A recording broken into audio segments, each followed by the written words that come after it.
Tomy Parker, first off, great to hear from you. Great to chat with you again, and thanks for joining us this morning on the show. Thank you for having me this morning, Aaron. Yeah, I saw this piece, and first off, I got to apologize and say sorry. I wasn't even aware of all the struggles that you had been facing here in the recent years. I know we got a chance to catch up with you when you got home and welcome you home, but you've faced some really tough times since you got home after your injuries. Yeah, I did, but don't feel bad for not being aware. I spent a long time hiding my addiction from anybody, and a lot of my struggles or adversities that came after that were pretty much at my own hand because of my choices. So, yeah, I mean, for those who weren't aware, who hadn't seen this incredible story of the Marine Corps Times, basically, you had gotten home and got the well-deserved hero's welcome back home. You lost both of your legs in service and sacrifice to this country in Afghanistan. A lot of folks helped you get into your own home, get you, adaptive vehicles and adaptive homes, and then you ended up, facing a drug addiction. And a long story short, you ended up in jail and basically lost everything. Yeah, I am very grateful for all the people that helped me get to home, try to get reacclimated into not only civilian life but into the life of a chaired person, I think would be the proper term there.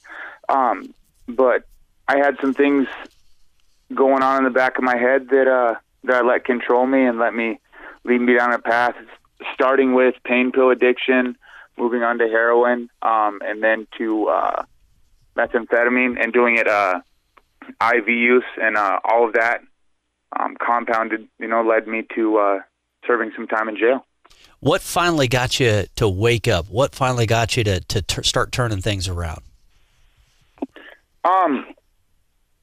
It sounds really Hallmarkish, to be honest, but when I continued to do my drugs, a lot of my friends and family had reached into their rope where they didn't know what to do to help me anymore. And so I would get sober for a little while, and they would invite me back into their lives, and then I would relapse, and they would push me back out. And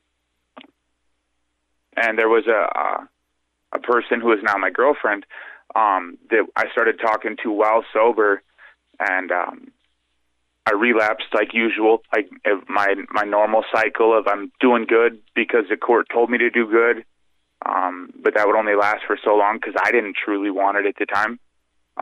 And after I relapsed, I tried to tell her, like, hey, you have a life, a family, and everything. Like, you don't need whatever's coming with me to muddy that up at all. And she said, no, I like you. I don't like that you're doing drugs, but I like you, and so we'll figure this out. And so the fact that someone showed interest and saw potential inside of me when I couldn't myself helped. And then when I got put back into jail the last time, which was March of last year, I was sitting in the isolation cell in Lake County Jail.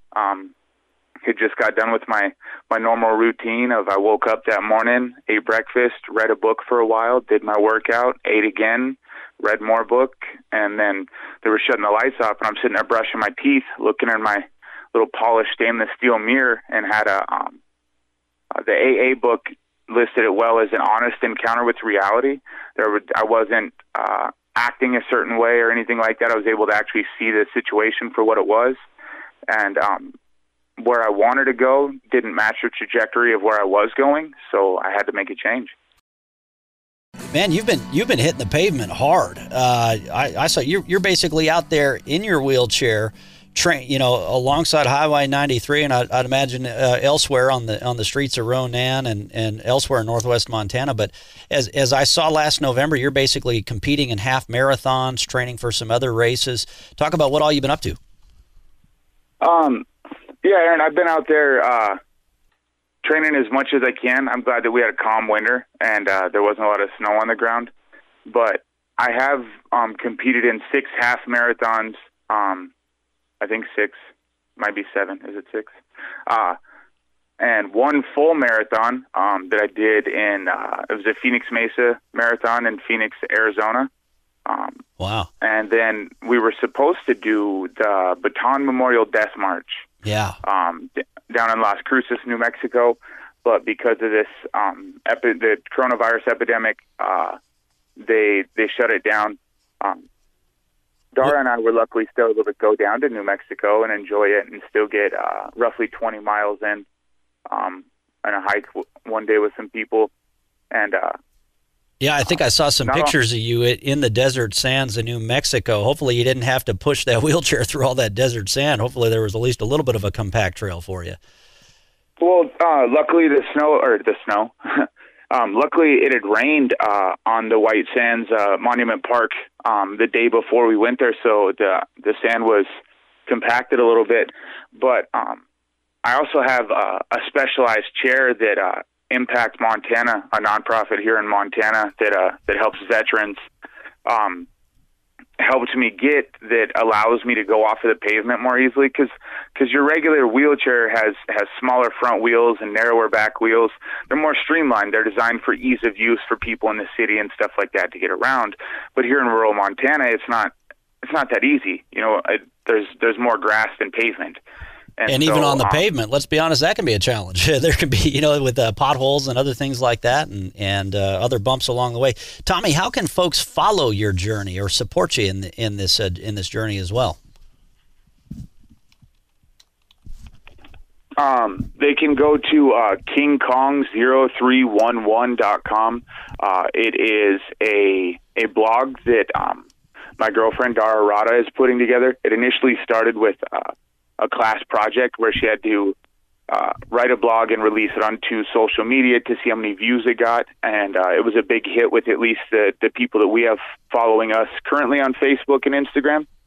And so now she's written 2. She's in the process of making a 3rd video blog, and so people can go to kingkong0311.com. That's great. And of course, I wasn't a Marine. I was Army, but as any infantryman in the Army would even know, 0311 is an infantryman in the Marine Corps, right? So that's a kind of a cool call sign for the blog there. I'm sorry. Yeah, go ahead. Sorry to interrupt you, Aaron. The name King Kong was gifted to me or put on me because of the way that I look when I'm on the ground without a wheelchair. So I crawl like a gorilla. So I got called King Kong. And then to put 0311 to pay a little homage to the fact that I was an infantry rifleman, I think it's fitting. That's pretty incredible. About a couple minutes left here as we talk with Tomy Parker out of Ronan, Montana. Tomy, right now, there's folks who are struggling with drug addictions in the midst of a meth epidemic and much more, but also with this COVID-19 and everything going on right now, there's a lot of folks who are very fearful. Some are panicking. Some are afraid. Some might be losing hope. What would your message be to them?